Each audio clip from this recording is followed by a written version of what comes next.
मेरे हिसाब से ना हॉलीडेज़ एक हद तक होनी चाहिए, लाइक 15-20 दिन, दैट्स इट। अगर वो चीज़ बढ़ रही है तो हालत बहुत ख़राब हो जाती है। Trust me, it's been a month या मोर देन अ मंथ, जहाँ तक मुझे अब याद भी नहीं आ रहा है कि मैं पढ़ती लिखती कैसी थी, या मुझे वापस याद आएगा या नहीं। बिकॉज़ मेरे को ऐसा लग रहा है कि मैं घर में बैठ बैठ के कुछ कर ही नहीं रही हूँ, सिर्फ टाइम पास।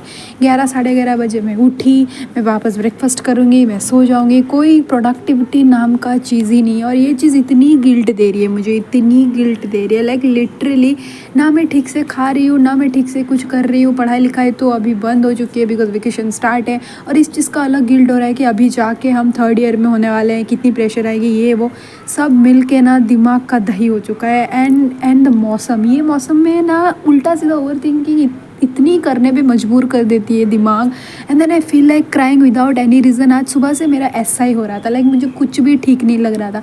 मैं सोच ही रही थी कि मैं आज प्रॉपर्ली नहा धो के सारी चीज़ टाइम टू टाइम करूँगी, बट देन वही कुछ कर रही थी, 2 मिनट सोच रही थी, फिर बैठ जा रही थी। बट फिर भी जैसे जैसे मैं उठी, ब्रश की, और आज एक्चुअली में ना मुझे कुछ खाने का भी मन नहीं कर रहा था, तो मुझे लगा थोड़ा मैं खाना बना लेती हूँ, क्योंकि 2-3 ऐसी चीज़ें हैं मेरी लाइफ में जो करने से मुझे अच्छा लगता है, और उसमें से एक चीज़ है खाना बनाना। तो मैंने जैसे जैसे बनाया, एज़ यूजुअल जब आपकी मूड ही ठीक ना होना तो आप कितना भी कुछ अच्छा बना लो, कितने अच्छे से बना लो, टाइम डाल लो, कुछ भी कर लो, वो चीज़ अच्छी नहीं बनती। एंड आज भी वैसा ही हुआ, जैसा मुझे चाहिए था वैसा बना नहीं, बट ठीक है, खाने लायक तो बन गया था। ब्रेकफास्ट ही मैंने कुछ 12 साढ़े 12 बजे किया, तो ऑफकोर्स अब लंच कब होगी क्या होगी पता नहीं।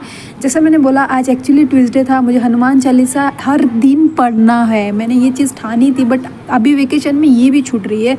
तो फिर मैंने नहा धो के बढ़िया से हनुमान चालीसा रीड किया, थोड़ा अच्छा लगा। वो चीज़ मैं ट्राई कर रही हूँ कि ये चीज़ मैं कंटिन्यू रखूँ, बट वही एक चीज़, कुछ चीज़ें कंटिन्यू रख ही नहीं पा रही हूँ मैं। वो चीज़ सोच सोच के मुझे अलग गिल्ट फील हो रहा है। एनीवेज, फिर मैंने फ्रिज खोला, देखा, अगेन वही चीज़ कि मुझे खाने का मन नहीं हो रहा है, कुछ करने का मन नहीं हो रहा है। बट देन वही एक बार वापस अपने आप को याद दिलाई कि मम्मी आके तुझे पहले थप्पड़ मारेगी कि पूरा दिन खाती पीती नहीं है, फ़ोन लेके बैठती है, दिस एंड दैट। उससे बढ़िया है थोड़ा मोड़ा खा लो। और उसके बाद हुआ कि मुझे पता चला कि आज ही के दिन मेरा एक क्लासमेट का लाइक ही इज़ नो मोर। सो वो सुन के तो मैं अलग ही, मेरा दिमाग एकदम बंद हो गया। मैं फिर उसके बाद कुछ भी नहीं कर पा रही थी। मैं जैसे तैसे थोड़ा खाई, थोड़ा बाहर गई। मुझे इतना वो चीज़ ख़राब लग रही थी अंदर से, तो मैंने सोचा अब मैं रिकॉर्डिंग वगैरह करना बंद कर देती हूँ। मैं क्या बोलूँ, मुझे खुद कुछ समझ में नहीं आ रहा है। बस इतना ही बोल सकती हूँ कि उसके आत्मा को शांति मिले, रेस्ट इन पीस।